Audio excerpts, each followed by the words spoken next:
ओम शांति। आज बाबा के 23 मई के महावाक्य हैं। बाबा ने कहा, मीठे बच्चे, तुम्हें कभी भी विघन रूप नहीं बनना है। अंदर में कोई कमी हो तो उसे निकाल दो। यही समय है सच्चा हीरा बनने का। प्रश्न है, किस बात की डिफेक्ट आते ही आत्मा की वैल्यू कम होने लगती है? उत्तर है, पहला डिफेक्ट आता है अपवित्रता का। जब आत्मा पवित्र है तो उसकी ग्रेड बहुत ऊंची है। वह अमूल्य रतन है, नमस्ते लायक है। इम्प्योरिटी का थोड़ा भी डिफेक्ट वैल्यू को खत्म कर देता है। अब तुम्हें बाप समान एवर प्योर हीरा बनना है। बाबा आया है तुम्हें आप समान पवित्र बनाने। पवित्र बच्चों को ही एक बाप की याद सताएगी। बाप से अटूट प्यार होगा। कभी किसी को दुख नहीं देंगे। बहुत मीठे होंगे। ओम शांति। डबल ओम शांति भी कह सकते हैं। बच्चे भी जानते हैं और बाप दादा भी जानते हैं। ओम शांति का अर्थ है, मैं आत्मा शांत स्वरूप हूँ और बरोबर शांति के सागर, सुख के सागर, पवित्रता के सागर बाप की संतान हूँ। पहले पहले है पवित्रता का सागर। पवित्र बनने में ही मनुष्यों को तकलीफ होती है और पवित्र बनने में बहुत ग्रेड्स हैं। हर एक बच्चा समझ सकता है। यह भी ग्रेड्स बढ़ती जाती हैं। अभी हम संपूर्ण बने नहीं हैं। कहाँ न कहाँ कोई में किस प्रकार की डिफेक्ट जरूर है। पवित्रता में और योग में, देह अभिमान में आने से ही डिफेक्टेड होते हैं। कोई में जास्ती, कोई में कम डिफेक्ट होते हैं। किस्म किस्म के हीरे होते हैं। उनको फिर मैग्नीफाई ग्लास से देखा जाता है। तो जैसे बाप की आत्मा को समझा जाता है, वैसे आत्माओं यानी बच्चों को भी समझना होता है। ये रतन है ना, रतन भी सब नमस्ते लायक हैं। मोती, माणिक, पुखराज आदि सब नमस्ते लायक हैं। इसीलिए सब वैरायटी डाले जाते हैं। नंबरवार पुरुषार्थ अनुसार तो है ना। समझते हैं बेहद का बाप है, अविनाशी ज्ञान रत्नों का जौहरी। वे एक ही है। जौहरी भी उनको जरूर कहेंगे। ज्ञान रतन देते हैं ना। और फिर रथ भी जौहरी, वह भी रत्नों की वैल्यू को जानते हैं। जवाहरात को बहुत अच्छी रीति मैग्नीफाई ग्लास से देखना होता है। इसमें कहाँ तक डिफेक्ट है, ये कौन सा रतन है, कहाँ तक सर्विसेबल है। दिल होती है रत्नों को देखने की। अच्छा रतन होगा तो उसको बहुत प्यार से देखेंगे। ये बड़ा अच्छा है, इसको तो सोने की डिब्बी में रखना चाहिए। पुखराज आदि को सोने की डिब्बी में नहीं रखा जाता है। यहाँ भी जैसे बेहद के रतन बनते हैं। हर एक अपने दिल को जानते हैं, मैं किस प्रकार का रतन हूँ। हमारे में कोई डिफेक्ट तो नहीं है। जैसे जवाहरात को अच्छी रीति देखा जाता है, वैसे हर एक को देखना पड़ता है। तुम तो हो ही चैतन्य रतन, तो हर एक को अपने को देखना है। हम कहाँ तक सब्ज परी, नीलम परी बने हैं। जैसे फूलों में भी कोई सदा गुलाब, कोई गुलाब, कोई कैसे होते हैं। तुम्हारे में भी नंबर वार है। हर एक अपने को अच्छी रीति जान सकते हैं। अपने को देखो, सारा दिन क्या किया, बाबा को कितना याद किया। यह भी बाबा ने कह दिया है कि गृहस्थ व्यवहार में रहते हुए बाप को याद करना है। बाबा ने नारद को भी कहा, अपनी शक्ल को देखो। यह भी एक दृष्टांत है।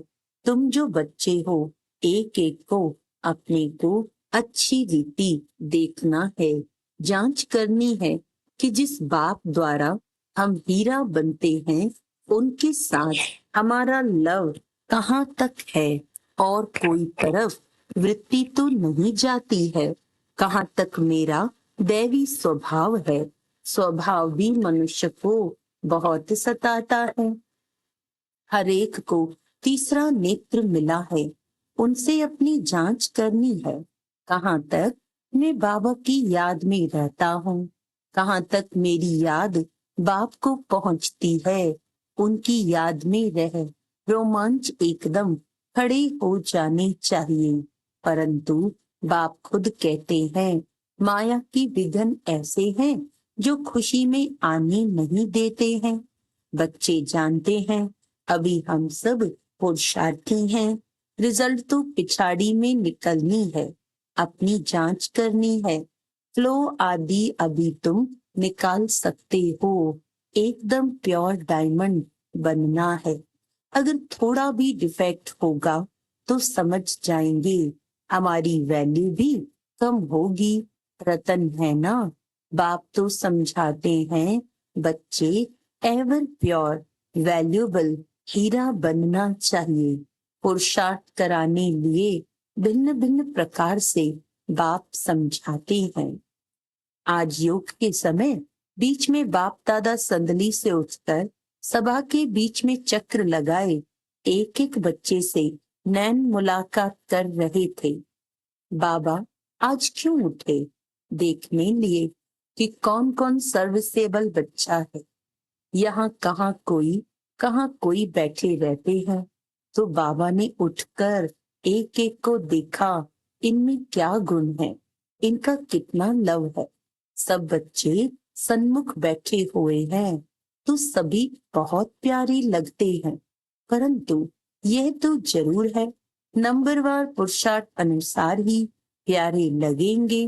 बाप को तो मालूम है क्या क्या किसमें डिफेक्ट है, क्योंकि जिस तन में बाप ने प्रवेश किया है वह भी अपनी जांच करते हैं। ये दोनों बाप दादा इकट्ठे हैं ना, तो जितना जितना जो औरों को सुख देते हैं, कोई को दुख नहीं देते हैं, वह छिपे नहीं रह सकते हैं। गुलाब मोतिया कभी छिपे नहीं रह सकेंगे। बाप सब कुछ बच्चों को समझाए, फिर बच्चों को कहते हैं माँ में कम याद करो तो तुम्हारी खाद निकल जाए। याद करने समय सारे दिन में जो कुछ किया है वह भी देखना है। मेरे में क्या अवगुण है जो बाबा की दिल पर इतना नहीं चढ़ सकते। दिल पर सो तख्त पर तो बाप उठकर बच्चों को देखते हैं। हमारे तख्त के वासी कौन कौन बनने वाले हैं। जब समय नजदीक आता है तो बच्चों को झट मालूम पड़ जाता है हम कहाँ तक पास होंगे। नापास होने वालों को पहले से ही मालूम पड़ जाता है कि हमारे मार्क्स कम होंगे। तुम भी समझते हो हमको मार्क्स तो मिलने हैं। हम स्टूडेंट्स हैं किसके? भगवान के।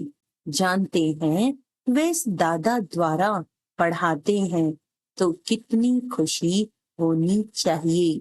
बाबा हमको कितना प्यार करते हैं, कितना मीठा है। तकलीफ तो कोई देते नहीं, सिर्फ कहते हैं इस चक्र को याद करो। पढ़ाई कोई जास्ती नहीं है, एम ऑब्जेक्ट सामने खड़ा है, ऐसा हमें बनना चाहिए। दैवी गुणों की एम दैवी गुणों की एम ऑब्जेक्ट है। तुम दैवी गुण धारण कर इन जैसा पवित्र बनते हो, तब ही माला में पिरोए जाते हो। बेहद का बाबा हमको पढ़ाते हैं, खुशी होती है ना। बाबा जरूर आप समान प्योर नॉलेजफुल बनाएंगे। इसमें पवित्रता सुख शांति सब आ जाती है। अभी कोई भी परिपूर्ण नहीं बना है, अंत में बनना है। उसके लिए पुरुषार्थ करना है। बाप को तो सभी प्यार करते हैं, बाबा कहकर तो दिल ही खिल जाता है। बाप से वर्षा कितना भारी मिलता है सिवाय बाप के, और कहाँ भी दिल नहीं जाएगी। बाप की याद ही बहुत सतानी चाहिए। बाबा बाबा बाबा बहुत प्यार से बाप को याद करना होता है। राजा का बच्चा होगा तो उनको राजाई का नशा होगा ना। अभी तो राजाओं का मान नहीं रहा है। जब ब्रिटिश गवर्नमेंट थी तो उन्हों का बहुत मान था, सब उनको सलाम भरते थे, सिवाय वायसराय के बाकी सब नमन करते थे राजाओं को। अभी उन्हों की गति क्या हो गई है यह भी तुम जानते हो कि ये कोई आकर राजाई पद नहीं लेंगे। बाबा ने समझाया है, मैं गरीब निवाज हूँ। गरीब झट बाप को जान लेते हैं, समझते हैं ये सब कुछ उनका है, उनकी श्रीमत पर ही हम सब कुछ करेंगे। उन्हों को तो अपना धन का नशा रहता है, इसीलिए वे ऐसे कर न सके। इसीलिए बाप कहते हैं मैं हूँ गरीब निवाज। बाकी हाँ, बड़ों को उठाया जाता है क्योंकि बड़ों के कारण फिर गरीब भी झट आ जाएंगे। देखेंगे इतने बड़े बड़े लोग भी यहाँ जाते हैं तो वह भी आ जाएंगे, परंतु गरीब बेचारे बहुत डरते हैं। एक दिन वह भी तुम्हारे पास आएंगे, वह दिन भी आएगा। फिर उन्हों को जब तुम समझाएंगे तो बड़े खुश होंगे, एकदम चटक जाएंगे। उन्हों के लिए भी तुम खास टाइम रखेंगे। बच्चों के दिल में आता है हमको तो सभी का उद्धार करना है, वह भी पढ़कर बड़े ऑफिसर्स आदि बन जाते हैं ना। तुम हो ईश्वरीय मिशन, तुमको सबका उद्धार करना है। गायन भी है ना, भीलनी के बेर खाए। विवेक भी कहता है दान हमेशा गरीबों को करना है, साहूकारों को नहीं। तुमको आगे चलकर ये सब कुछ करना है। इसमें योग का बल चाहिए जिससे वह कशिश में आ जाएं। योग बल कम है क्योंकि देह अभिमान है। हर एक अपने दिल से पूछे हमको कहाँ तक बाप की याद है, कहाँ हम फंसते तो नहीं हैं। ऐसी अवस्था चाहिए जो किसको भी देखने से चलायमानी न हो। बाबा का फरमान है देह अभिमानी मत बनो, सबको अपना भाई समझो। आत्मा जानती है हम भाई भाई हैं, देह के सब धर्म छोड़ने हैं। अंत में अगर कुछ भी याद पड़ा तो दंड पड़ जाएगा। इतनी अपनी अवस्था मजबूत बनानी है और सर्विस भी करनी है, अंदर में समझना है। ऐसी अवस्था जब बनाए तब ये पद मिल सकता है। बाप तो अच्छी रीति समझाते हैं, बहुत सर्विस रही हुई है, तुम्हारे में भी बल होगा तो उनको कशिश होगी। अनेक जन्मों की कट लगी हुई है, ये ख्यालात तुम ब्राह्मणों को रखने हैं। सभी आत्माओं को पावन बनाना है। मनुष्य तो यह नहीं जानते, ये तुम जानते हो। सो भी नंबरवार पुरुषार्थ अनुसार बाप सब बातें समझाते रहते हैं। अपनी जांच करनी है। जैसे बाबा बेहद में खड़े हैं, बच्चों को बेहद का ख्याल करना है। बाप का आत्माओं में कितना लव है, इतना दिन लव क्यों नहीं था? क्योंकि डिफेक्टेड थे। पतित आत्माओं को क्या लव करेंगे? अभी तो बाप सबको पतित से पावन बनाने आए हैं, तो लवली जरूर बनना पड़ता है। बाप है ही लवली, बच्चों को बहुत कशिश करते हैं। दिन प्रतिदिन जितना पवित्र बनते जाएंगे उतना तुमको बहुत कशिश होगी। बाबा में बहुत कशिश होगी, इतना खींचेंगे जो तुम ठहर नहीं सकेंगे। तुम्हारी अवस्था भी नंबरवार पुरुषार्थ अनुसार ऐसी आ जाएगी। यहाँ बाप को देखते रहेंगे तो बस समझेंगे अभी जाकर बाबा से मिलें। ऐसे बाबा से फिर कभी बिछड़ेंगे नहीं। बाप को फिर कशिश होती है बच्चों की, इस बच्चे की तो कमाल है, बड़ी अच्छी सर्विस करते हैं। हाँ, कुछ डिफेक्ट भी हैं, फिर भी अवस्था अनुसार टाइम पर बड़ी अच्छी सर्विस करते हैं। कोई को दुख देने जैसी आसामी नहीं देखने में आती है। बीमारी आदि होती है तो वह है कर्म भोग, खुद भी समझते हैं। जब तक यहाँ हैं कुछ न कुछ होता रहेगा।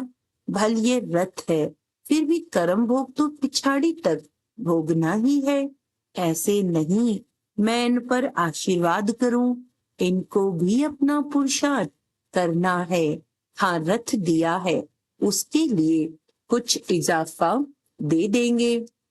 बहुत बांदेलियां कैसे कैसे आती हैं, कैसे युक्ति से छूटकर आती हैं। उन्हों का जितना लव रहता है उतना और कोई का नहीं। बहुतों का लव बिल्कुल नहीं है। उन बांदेलियों के लव से तो किसकी भी भेंट नहीं कर सकते। बांदेलियों का योग भी कोई कम मत समझना।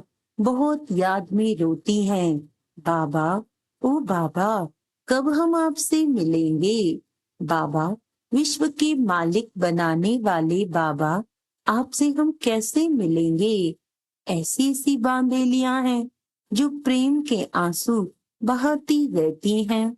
वह उनके दुख के आंसू नहीं हैं, वे आंसू प्यार के मोती बन जाते हैं। तो उन बांदेलियों का योग कोई कम थोड़ी है। याद में बहुत तड़पती हैं। ओ बाबा, हम आपसे कब मिलेंगे, सब दुख मिटाने वाले बाबा। बाप कहते हैं, जितना तुम याद में रहेंगी सर्विस भी करेंगी। भल कोई बंधन में रहती है, खुद नहीं सर्विस कर सकती, परंतु याद का भी उन्हों को बहुत बल मिलता है। याद में ही सब कुछ समाया हुआ है, तड़पती रहती हैं।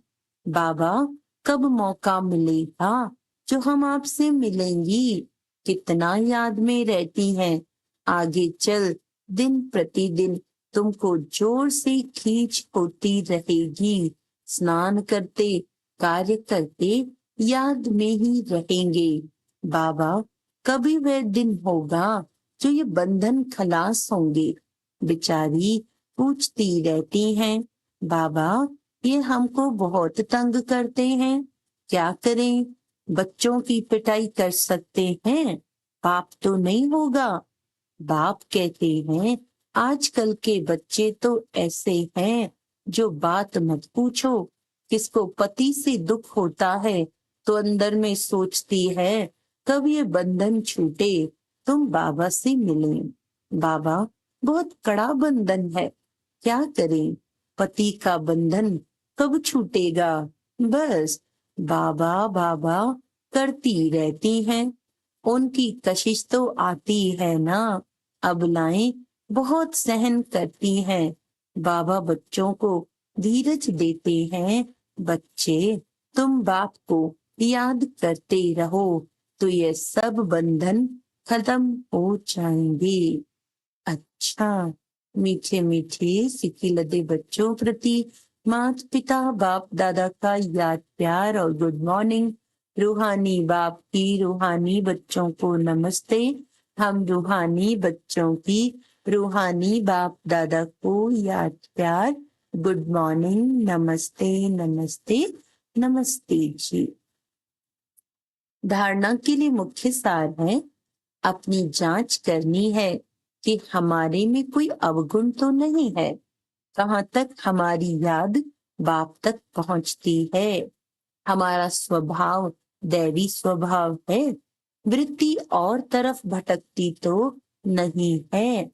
ऐसा लवली बनना है जो बाप को कशिश होती रहे, सबको सुख देना है, प्यार से बाप को याद करना है। वरदान है, साथी को सदा साथ रख, सहयोग का अनुभव करने वाले कंबाइंड रूपधारी भव। सदा आप और बाप ऐसे कंबाइंड रहो जो कोई भी अलग न कर सके। कभी अपने को अकेला नहीं समझो।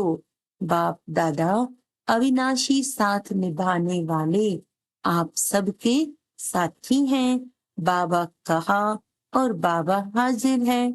हम बाबा के, बाबा हमारा। बाबा आपकी हर सेवा में सहयोग देने वाले हैं। सिर्फ अपने कंबाइंड स्वरूप के रूहानी नशे में रहो। स्लोगन है, सेवा और स्वोन्नति दोनों का बैलेंस हो तो सदा सफलता मिलती रहेगी।